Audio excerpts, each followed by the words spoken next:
on Lovejoy Shipbox Sanctuary, I found myself another one of these Ford trucks. Now, one of the other wrenches around here took a look at this a couple days ago. Threw some nice snow slingers on here, and told me that all it should need to run are fuel pumps. So I came out here on this brisk, sweltering January day to lay under this thing in a snowdrift and try and change the fuel pump in the tank. And then I got the high pressure one on the rail, and then we'll see if this old farm truck will fire up. Now, she has been sitting since about 2005, but according to the old owner, the odometer's only rolled over once. Now, I don't know if I believe that. If that is the case, this thing's only got 106,000 miles on it.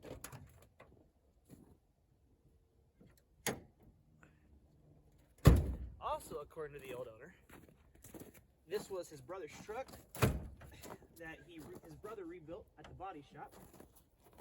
Right, forward, down here. There we go.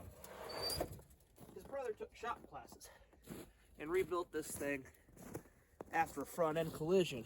So it is a base model truck that some company bought at some point and rebuilt, and he rebuilt this after the company wrecked it. Now, 3 or 4 years ago, I was in this thing trying to get it running, and I could get her to start with some Go Juice sprayed down the intakes, but that was about all she'd do. Fuel pumps wouldn't cycle. Obviously, these things are notorious for the fuel pumps going bad when they sit, but it's got good old 300 inline 6. Grandpa visor. Even if I don't get this truck running and keep it, I'm taking the visor for my diesel. Dual tank truck with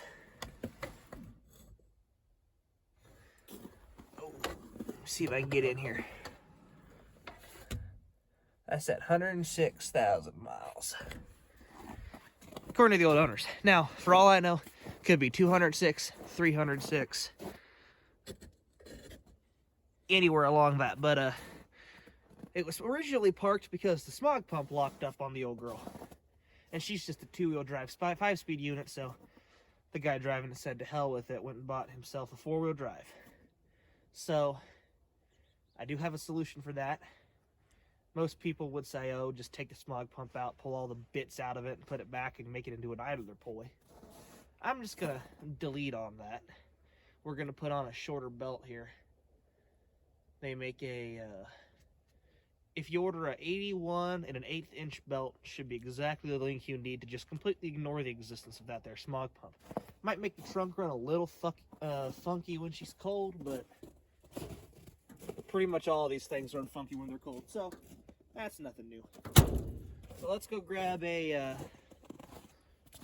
battery, and I think I've got a goodish one in the shop over there, and we'll see if we can get this thing to come to life.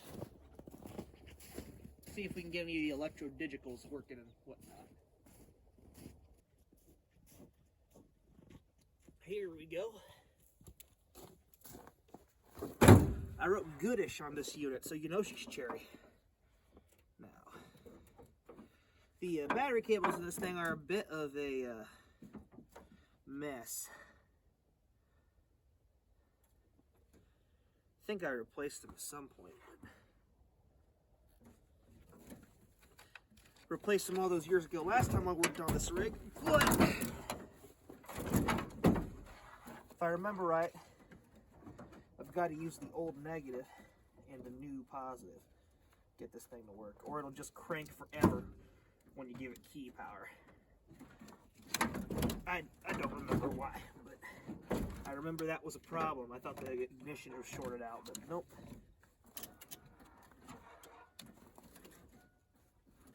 Would you look at that? Signs of life. Let's see if she'll do anything with the key. Just see if she still spins over.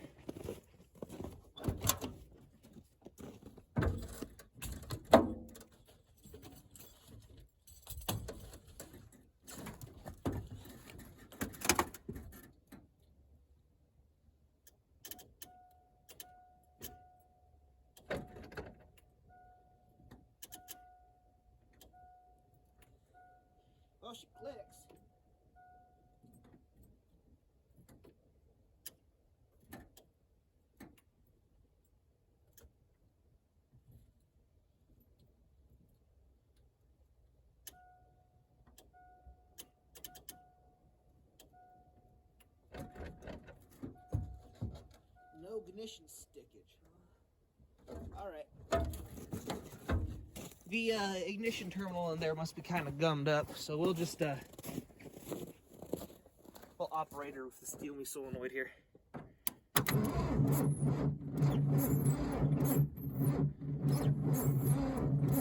Well, she ain't freezed, or she's free.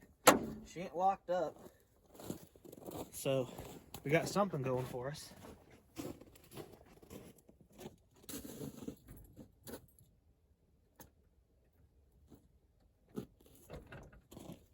I'm gonna crawl under this thing and change the fuel pump out. Change both the fuel pumps and see what she does after that. As much as I'd love to give you a camera shot of my legs just dangling out of the truck, I think I'm just gonna turn her off for this here little scene.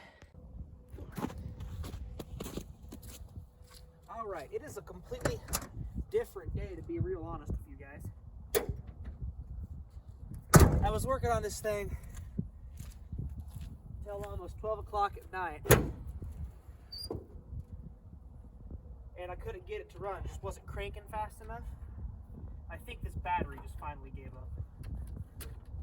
But I'm a little worried about this solenoid too, because the solenoid sounded like it was sticking. But I've got another goodish battery that probably doesn't have enough charge to start it. This one's newer.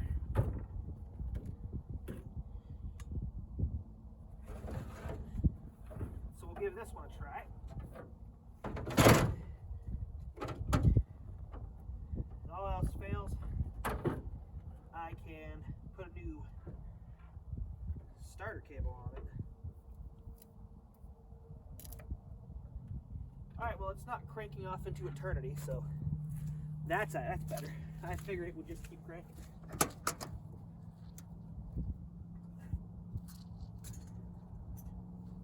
Grab me a good old 50-cent adjustable wrench and we'll crank this battery terminal down.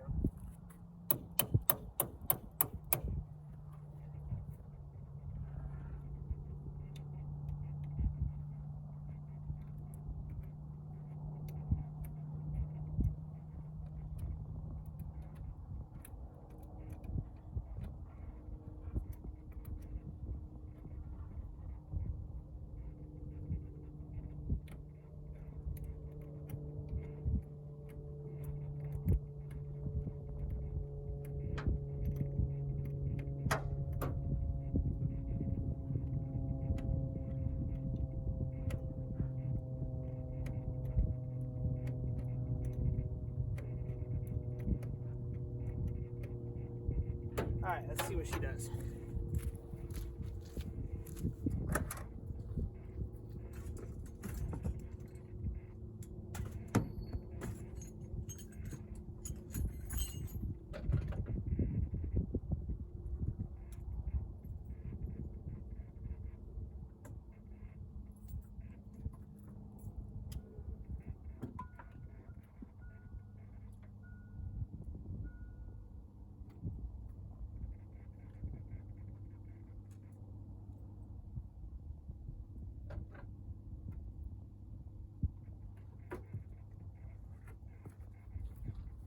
Oh, she won't crank with the key. Let's try the steel me solenoid.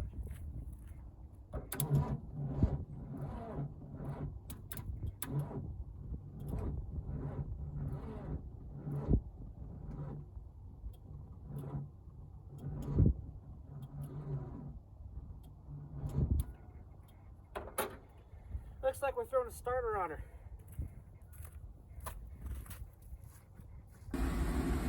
Alright, we come to you on a completely different day because this thing did not want to cooperate, but it's got 2 fuel pumps in it now. We're gonna try and see what she does.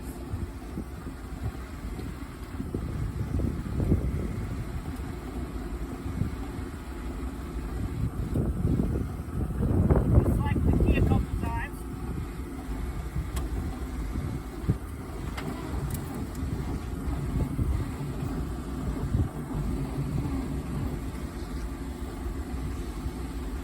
Gonna have to let her charge a little longer.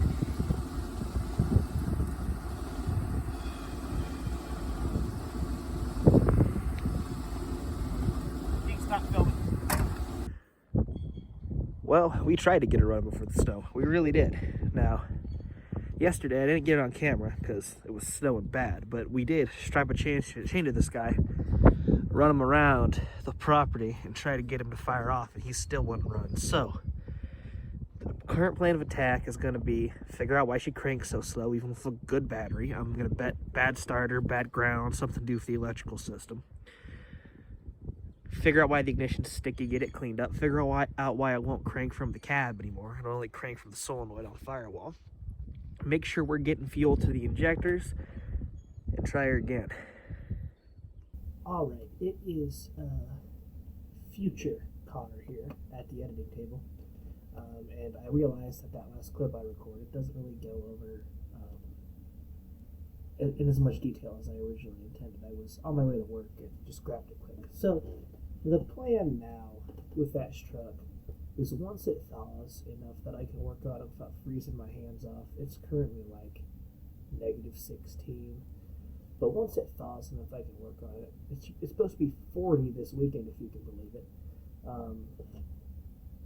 We're going to get back under it, and we're going to go to the tree row where I've got all the junk Fords parked up, rob a starter, a good ground cable, good starter cable, maybe even a new starter solenoid, and maybe a new ignition switch if I'm feeling real froggy. Swap all that over, because I'm pretty sure if you listen to the background of video clips, you hear a click, click, click, click, click, click, click, click, click, click, click, click. Now, I had a truck that did that once, and it was caused by a bad ground on the body. So all the electronics in the cab were flickering and shorting out. I have a feeling that's what we've got going on here. I really did try to get it all running together in one video, just to get it out at one part, but I guess we're going to have to do 2 parts here. So, we'll take the loss for now, and we'll see you in the next one.